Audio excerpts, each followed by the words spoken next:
I think from my point of view, to be a good person, you don't have to become a Buddhist, actually. You be truthful to yourself, you be truthful to the others, you help people much as you can, and that is your own religion, you know. And to understand about the real happiness, and then we start practicing about the Dharma and thinking about the next life and everything. But the most important part for the normal people, you know, to advise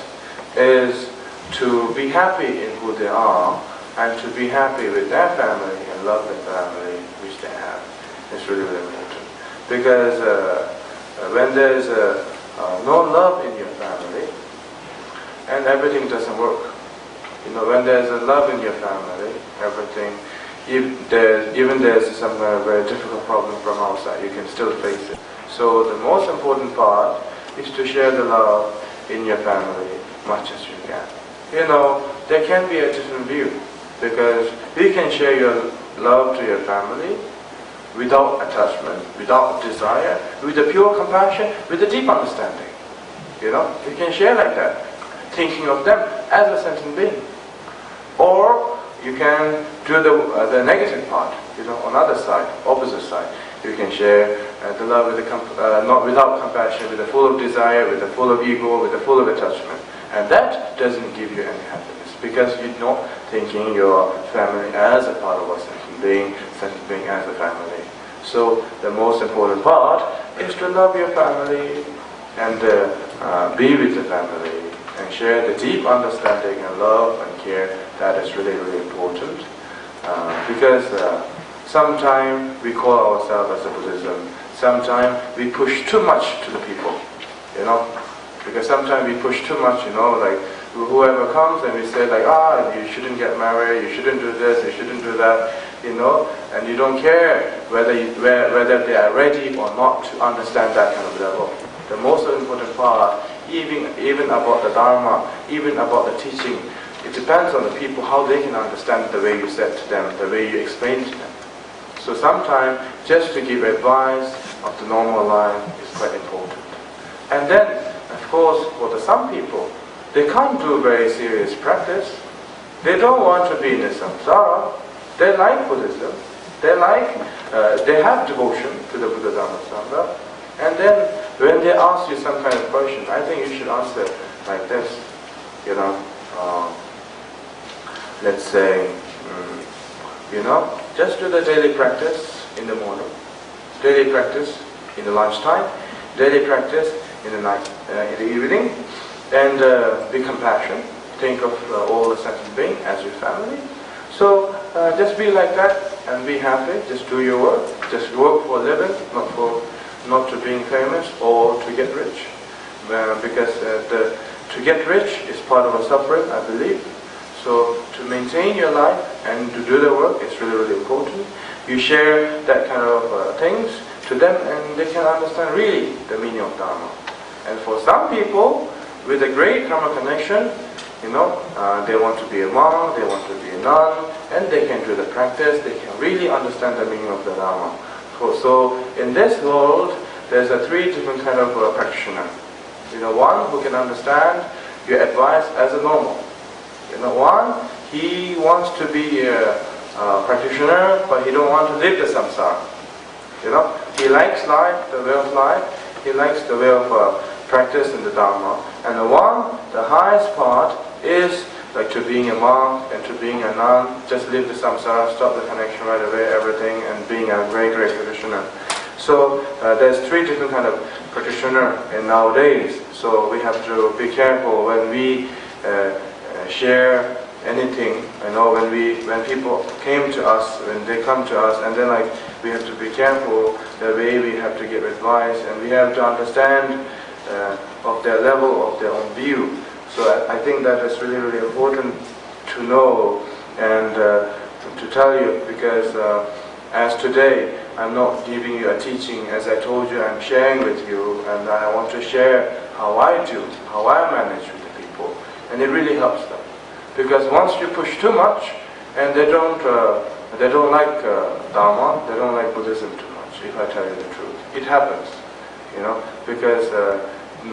they want something free, something happy, something relaxed when they come to the center or the monastery, and you tell them this is not good, that is not good, this is good, you have to do this, you shouldn't do this, and it makes them more confused, more complicated.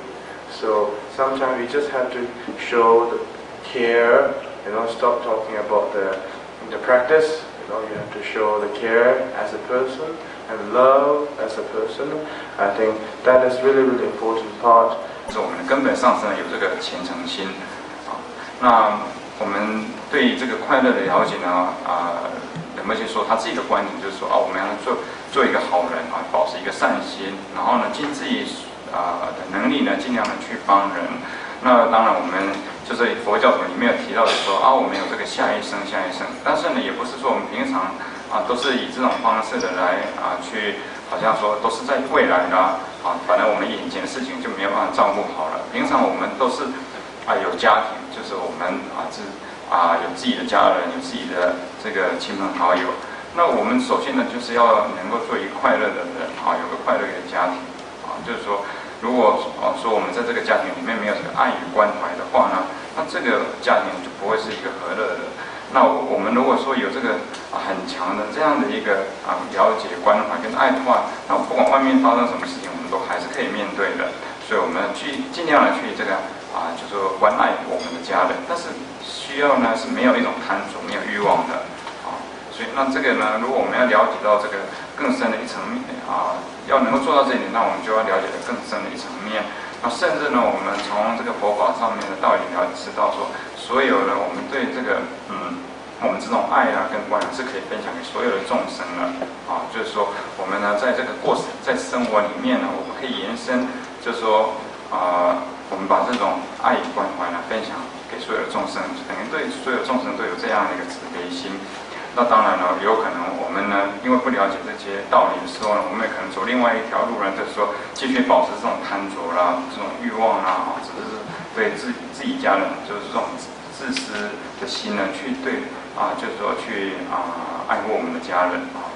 也有可能会产生这样的一个情况的。所以呢，就是说我们这种爱与关怀还是要了解到更深的一层面去。那这个就是要能够所谓的就是说在佛法上面的道理里面我们去了解了。那另外呢，就是说我们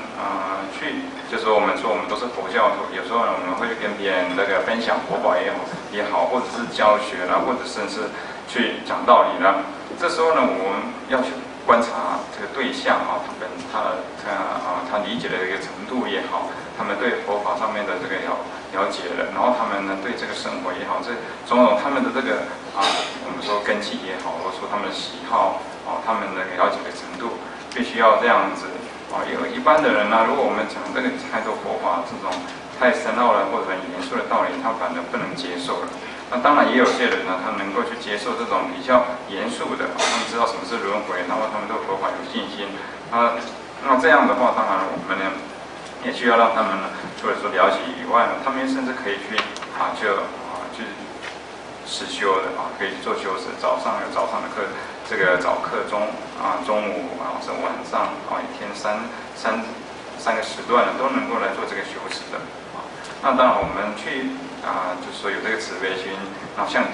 所有的众生都是我们的家人一样呢，去利益他们呢。那这个里面也不能去带有这种自私的心，想让自己变得有名或者说以后变成为这个就是说能够赚进更多的钱那这个我们是要去避免这样的问题，就是一种无私的心呢来去利益，然后对众生慈悲。那平常呢，当然我们要就是说好好的去过我们的这个生活的家庭然后过我们这个平常的生活，然后呢持续我们的这种工作。那这个是就是说一般的情况下，那当然就是我刚刚讲说对这个佛法能够比较深入了解的人，他甚至呢就是会去出家，然后呢这样的。就是说，这样能够真正呢，就是把自己的一生呢都投入这个修持呢，那这个可以说是对佛法的了悟的这个最深入的。那所以我们刚刚如果以上面这种可以分成3种情况，一种呢他就是过平常生活的人，一种呢他已经了解轮回，但是他还不能完全舍弃轮回，那第三种呢，就是真正的他要断除这个轮回了，可以说他完全要离开处理这个轮回，所以他甚至就是说处理了这一般的家庭了，然后呢来去做修持。所以呢，我们在分享佛法的时候呢，必须要依照这个对象他们然后小心，然后依照他们所可以理解的程度，他们的想法来做分享那这样的话呢，才能够对他有帮助。不然有时候我们讲的时候，他们不欢喜呢这样反而呢就让他们就没有办法得到佛法的利益了。那就像说仁波切他说在他其他国家的一些中心，有些人来到中心里面就希望说能够感觉到很自在啦然后呢多得到一些欢乐啦，然后可以很放松啦所以呢，我们如果一直跟他讲说什么是好，什么不好，然后这该做那个又不能做，那反而会让他们变得更迷糊因为他们可能不是因为这样的目标而来的。那反而对这样的对象呢，我们应该保持这种关心跟这种爱心，然后呢，这个是很重要的一部分，这也是修持。